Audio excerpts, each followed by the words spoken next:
So you were sharing some stuff with me on that, and you were getting into Judges, and I think we went to Genesis 49, and we wound up in a lot of places. So tell me a little bit about what you were talking about earlier.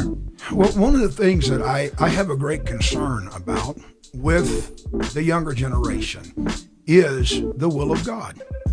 I think the will of God is probably the most important thing that any man who is in ministry can seek after.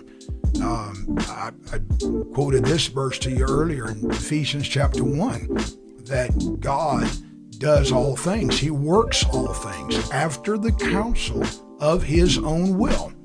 So it's not me asking God to bless what I'm doing or what my will or desire is, but it's me finding the will of God, because that's where God is working. He's working wherever he has established his will. So I see this all through the scripture, that men who were in the will of God could accomplish so much more than men who were outside of the will of God. In fact, you can even use the same man. For instance, Moses, outside the will of God, could not keep one Egyptian hid in the sand.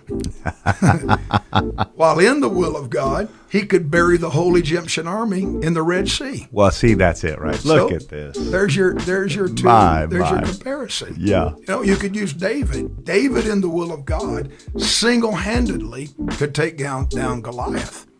But when he was dealing with an old grouch, he took 400 men with him to try to deal. So he's in the will of God, killing Goliath. He's outside of the will of God, trying to deal with Naboth.